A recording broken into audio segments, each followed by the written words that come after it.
મિત્રો રોકડ વટાવ અને વેપાર વટાવની સમજણ એના માટે આપણે જરા તફાવત સમજીએ.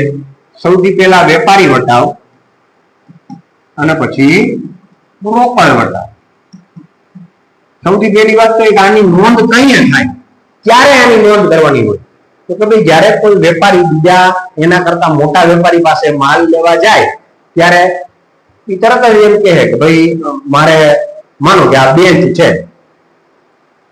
હવે કોઈ બેંચ લેવા માટે કોઈ મોટો વેપારી છે, મોટું કારખાનું ધરાવતો વેપારી છે, એની પાસે જાય તો એમ કહે છે કે એક બેંચ નું શું તો કે ભાઈ 2000 રૂપિયા.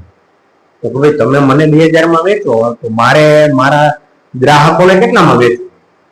હું 2000 થી વધારેમાં વેચું તો બજારમાં તો બીજા 2000 વાળા ગણાય છે, તો આપણી પ્રોડક્ટ વેચાશે. તમે મને કંઈક ડિસ્કાઉન્ટ આપો, તમે મને કંઈક વટાવ આપો કે જેથી મારા નફાનો ગાળો જળવાય, 5-7%, 10% મને મળે. તો વેપારી વટાવ રોકડ અથવા શાખ મતલબ કે ઉધાર કોઈ પણ વ્યવહાર છે એમાં બાદ કરી શકાય છે.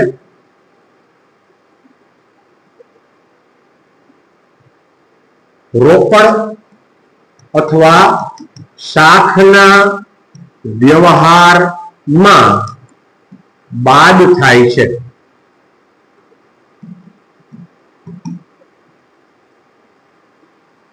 પણ રોકડ વટાવ છે ને મિત્રો, એ માત્ર ને માત્ર રોકડ વટાવમાં જ બાદ થાય, એ શાખના વ્યવહારમાં બાદ થતા નથી.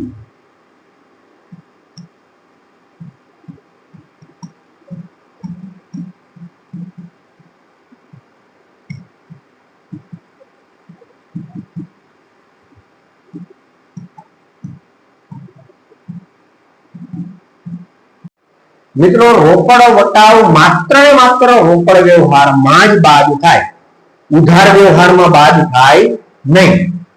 રોકડ વટાવ માત્ર રોકડ વ્યવહારમાં જ બાદ થાય, શાખ કે ઉધારના વ્યવહારમાં બાદ થાય નહીં. બીજો મુદ્દો, રોકડ વ્યવહારની હિસાબી ચોપડે નોંધ થાય કે ન થાય? તો ભાઈ વેપારી વટાવની નોંધ ન થાય. શું કામ નોંધ ન થાય ભાઈ? તો કે સાહેબ ઈ છે ને નાના વેપારીની, આપણાથી નાની કેડરના વેપારીના નફાનો ગાળો જળવાઈ રહે અને માલ વેચવાનું ઉત્તેજન મળી રહે ને એટલા માટે આપવામાં આવે છે. એની હિસાબી ચોપડે નોંધ કરવામાં આવતી નથી. જ્યારે ઈ કમ્પલસરી, આ કમ્પલસરી નથી. રોકડા રૂપિયા આપે તો જ એની નોંધ કરવાની. રોકડ વ્યવહારમાં રોકડ વટાવની નોંધ હિસાબી ચોપડે કરવામાં આવે છે.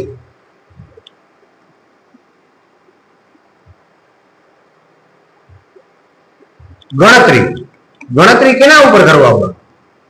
તો કે રોકડ વટાવ છે ને એની છાપેલી કિંમત ઉપર ગણતરી થાય છે.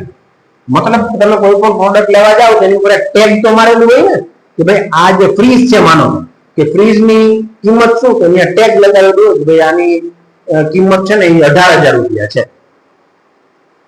ટીવી લેવા જાવ તો ટીવી માં ટેગ લગાવેલું હોય, આની કિંમત તો 35,000 રૂપિયા છે. બરાબર? તો છાપેલી કિંમત માંથી બાદ થાય.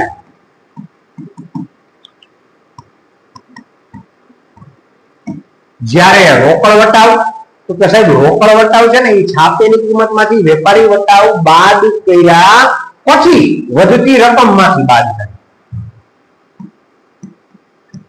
વેપારી વટાવ બાદ કર્યા પછી રકમ માંથી બાદ થાય. સાહેબ આ બધી થિયરીના મુદ્દા તમે જે કીધા એ તો ઠીક છે, અમને મગજમાં સેટ થવા માંડ્યા થોડા થોડા, પણ એક ઉદાહરણ આપીને સમજાવો ને કે જેથી અમને ગણતરી આવે. ઓકે, તો આ જ મુદ્દાને આપણે ઉદાહરણ દ્વારા સમજીએ.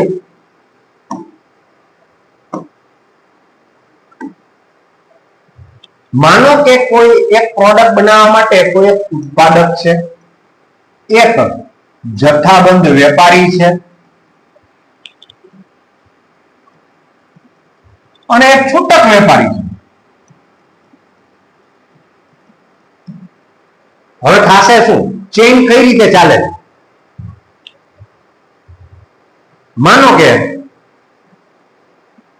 મારે ટીવી લેવું છે, હવે ટીવી ની કિંમત જનરલી કેટલી હોય તો કે 15 થી 20,000 ની આસપાસ સારી કંપનીનું ટીવી તમને મળી જાય.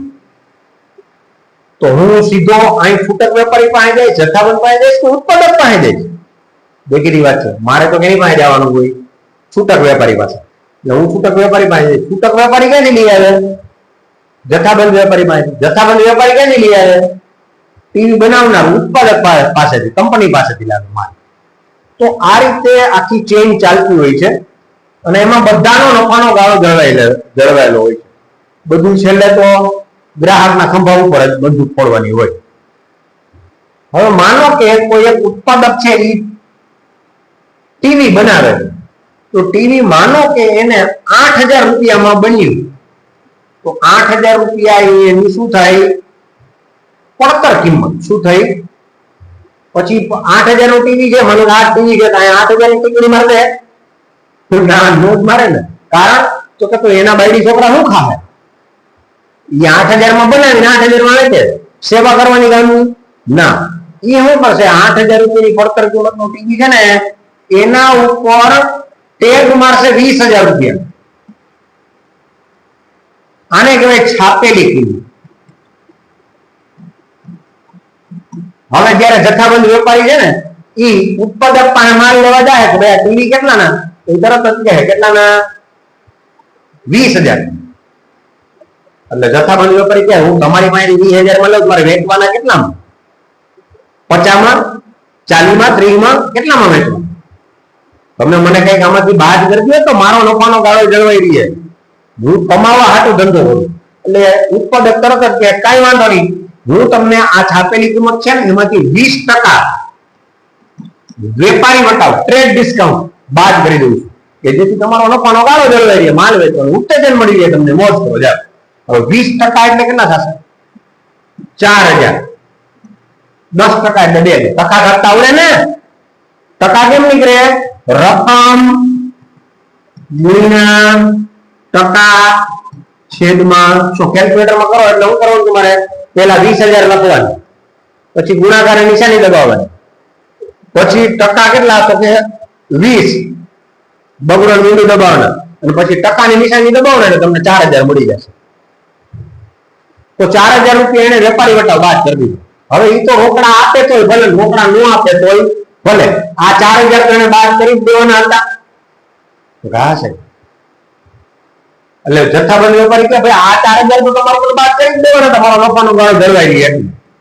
પણ હું તમને માનો કે રોકડા રૂપિયા આપી દઉં તો, એટલે તમને પ્રશ્ન છે રોકડા રૂપિયા આપે તો હું વાંધો? તો કે એટલા માટે કે બૂચ લાગવાની શક્યતા ન રહે. આપણે પૂરેપૂરા માનો કે 2 લાખ રૂપિયાનો માલ હોય છે, 16,000 રૂપિયા લેખે કેલ્ક્યુલેશન કરો એટલે જે કઈ થતું હોય એમાઉન્ટ અત્યારે આપણને આપી દે તો આપણને ફાયદો થાય ને. આપણું રોટેશન આગળ હાલવા માંડે, એના કારણે આપણું રોટેશન અટકી જાય. એટલે આપણે એને ઉત્તેજન આપ્યું, હા વાંધો નહીં તમ તારે, જો તમે અમને અત્યારે રૂપિયા રોકડા આપી છે ને ભાઈ, તો અમે તમને બીજા 10% રોકડ વટાવ બાદ કરી દેવું. હવે એ કેના ઉપર ગણાય? આના ઉપર ગણાય ના? વેપારી વટાવ બાદ કર્યા પછીની રકમ પર રોકડ વટાવ બાદ કરવામાં આવે એટલે એના 10% એટલે કેટલા થાય? 100. તો વાહે કેટલા વધે? 14,400. આ 14,400 માં ઈ જથ્થાબંધ વેપારીને માલ વેચશે, એનો મતલબ ઉત્પાદકની વેચાણ કિંમત થઈ ને. ડન છે? 14,400 ઉત્પાદક છે એના માટે 14,400 વેચાણ કિંમત થઈ. એને પડ્યું હતું કેટલામાં? 8,000. એનો મતલબ 14,400 માઇનસ 8,000 મતલબ કે 6,400. આ એનો નફો છે, પ્રોફિટ છે. પણ જથ્થાબંધ વેપારી માટે તો 14,400 શું થયું? હા, પડતર કિંમત. વેરી ગુડ, પડતર. તો 14,400 માં ટીવી વેચવા મળશે ને બધા. હાલો 14,400 માં જલ્દી લઈ જાઓ, અમે કઈ ખાવું નહીં, અમે ખાલી પાણી પીને દી કાઢશું. એવું ના હોય મિત્રો. ઈ આ 20,000 રૂપિયાની ટેગ તો એમને રાખશે ચોટાડેલી.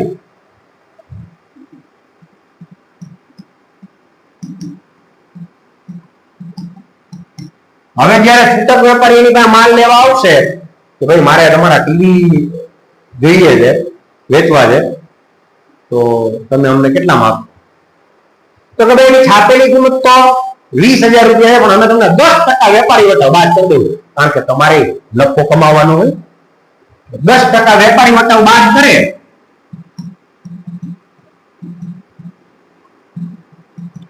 આ વેપારી વટાવ વ્યવહાર રોકડ હોય તોય બાદ થાય, શાખનો હોય તોય બાદ થાય, પણ વેપારી વટાવની હિસાબી ચોપડે નોંધ થાય નહીં. તો 10% લેખે 2,000 રૂપિયા બાદ થશે, તો વાહે કેટલા વધે? 18,000. 18,000 રૂપિયા માં આપણે એને માલ વેચવાનો થાય.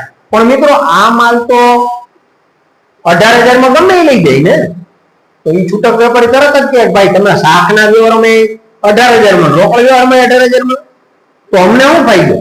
મારે તમને રૂપિયા રોકડા દેવા, બોલો આમાં શું થાય એમ છે? તો કે એક કામ કરો, 10% હજી તમને બીજા બાદ કરી દે,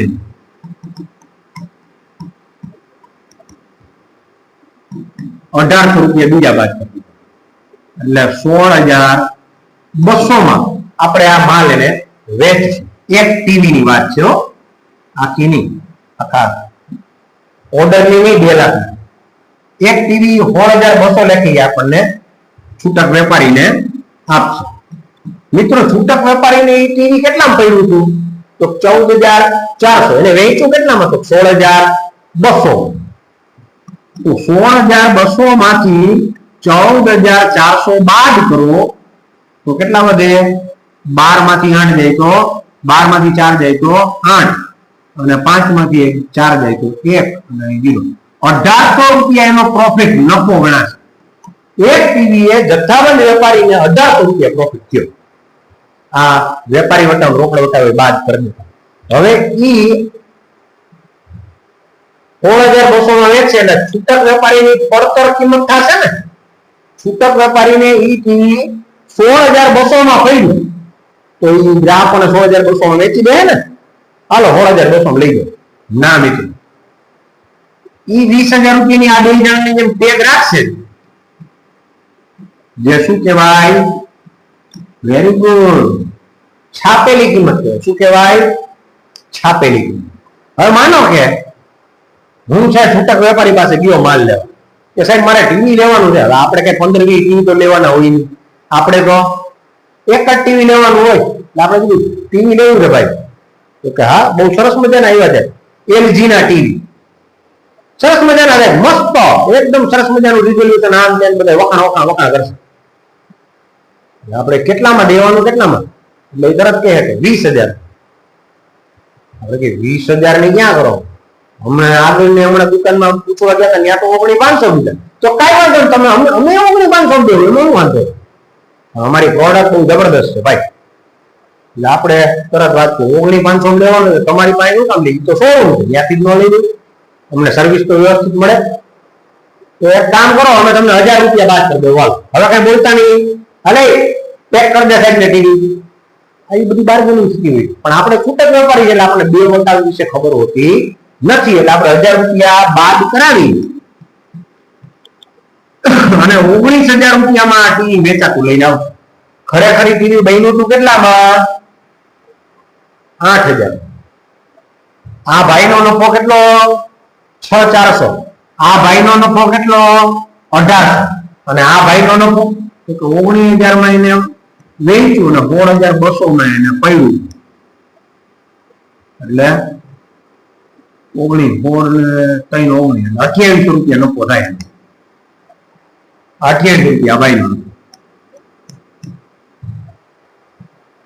बाबा रामदेव ने બધા कहता હોય છે ને કે हम आपको प्रोडक्ट सस्ते में कैसे बेच सकते हैं, तो ये चेन से हमें कभी माल बेचते नहीं, हम अपना माल खुद अपनी ही दुकान से बेचते हैं, जिससे आपका अन्य लोगों की चेन का प्रॉफिट बाद हो जाता है और हम अपनी प्रोडक्ट आपको सस्ते में डायरेक्ट बेचते हैं. तो मित्रों आ छे रोकड़ वटाव અને વેપારી વટાવ કે જેમાં હિસાબી ચોપડે નોંધ ન થાય, રોકડ અને ઉધાર બંને વ્યવહારમાં વેચવામાં આવે. માત્ર રોકડ વ્યવહારમાં જ બાદ થાય, પણ હિસાબી ચોપડે એની નોંધ થાય.